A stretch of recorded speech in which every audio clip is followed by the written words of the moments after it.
उत्तराखंड के हल्द्वानी में हिंसा की आग कैसे भड़की? जिस मस्जिद और मदरसे पर बवाल हुआ, क्या वो लीगल था या इल्लीगल? हमले के पहले से ही प्लॉटिंग की गई थी? हल्द्वानी में क्या पहले भी हो चुका है बवाल? ये वो सभी सवाल हैं जो इस वक्त हमारे दिमाग में चल रहे हैं जब से उत्तराखंड में हिंसा हुई है। हो सकता है ये सवाल आपके दिमाग में भी हो कि क्या उत्तराखंड के हल्द्वानी में जो बवाल हुआ उसकी प्लॉटिंग पहले से ही की गई थी और क्यों ये पूरा मामला हुआ। इसको लेकर अगर आपको भी जवाब नहीं पता तो चलिए इस वीडियो में हम आपके सभी सवालों का जवाब देंगे।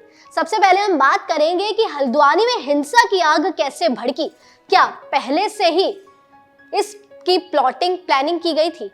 उत्तराखंड में हल्द्वानी नाम का एक शहर है। इस शहर में बन भुलपुरा नाम की एक जगह है और यहीं पर एक बगीचा भी है और मस्जिद और मदरसा इसी बगीचे के पास बना है। 30 जनवरी 2024 को नगर निगम की टीम ने इस मस्जिद को इल्लीगल बताते हुए एक नोटिस दिया। इस नोटिस में मस्जिद और मदरसे को खाली करने के लिए 3 दिन का समय दिया गया।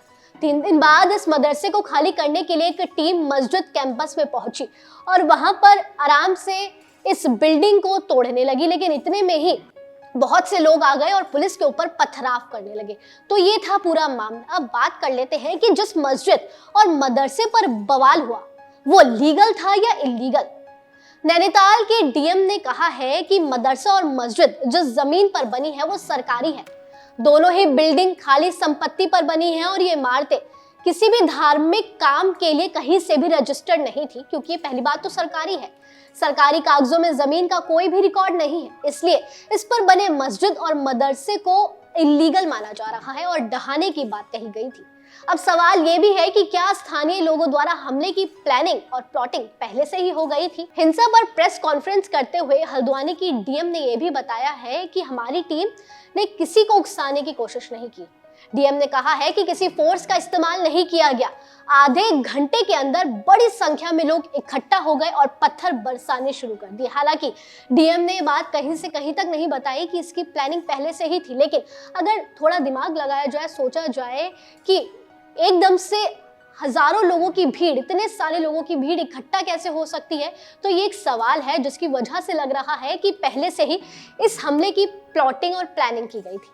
अब सवाल यह है कि हल्द्वानी हिंसा के बाद अब तक क्या क्या उत्तराखंड में हो रहा है, तो वो भी आपको बता देते हैं।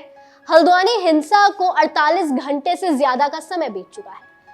बनभुलपुरा में 3 दिन से कर्फ्यू लगा हुआ है। जरूरी काम के बिना लोगों को घर से बाहर निकलने नहीं दिया जा रहा। शहर भर में सभी चीजें और प्रतिष्ठान बंद है, सिर्फ इमरजेंसी सेवाएं ही खोली गई है और सरकार की चौकसी है, हर चीज पर नजर रखी जा रही है। सवाल ये भी था कि क्या हल्द्वानी में ऐसे बवाल पहले भी हो चुके हैं, तो चलिए इसका भी जवाब आपको देते हैं। 2023 की शुरुआत में भी बता दें कि इस एरिया की गफ्फर बस्ती में रेलवे की जमीन पर इल्लीगल अतिक्रमण के चलते एक बड़ा बवाल हो चुका है। उस समय सुप्रीम कोर्ट ने मानवीय आधार पर लोगों को जमीन से बेदखल करने पर रोक भी लगा दी थी, लेकिन 2023 की शुरुआत में भी पहले बवाल हो चुका है और इस बार भी 2024 की 1 महीने बाद ये हमला हुआ। उत्तराखंड में कितने बड़े स्केल पर अतिक्रमण हटाने का काम चल रहा है, ये सवाल भी हमारे दिमाग में आया।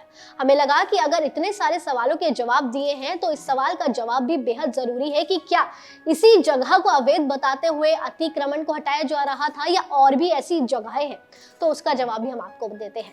उत्तराखंड में सरकारी जमीन पर अवैध अतिक्रमण बड़ी समस्या बन चुका है। धार्मिक संरचनाओं की आड़ में वन, पीडब्ल्यूडी, रेलवे, सिंचाई और बहुत सारी भूमि पर कब्जा करा जा रहा है। मजार, मस्जिद, मदरसे और भी बहुत सी चीजें ऐसी हैं जिन्हें बनाया जा रहा है इल्लीगल तरीके से, जिन्हें धामी सरकार ने सख्ती से हटाना शुरू किया है। धामी सरकार का एक आदेश था कि अवैध कब्जा करने वालों को 10 साल की सजा होगी, ये प्रावधान था, जिसके बाद से ही ये काम बहुत तेजी से किया जा रहा है।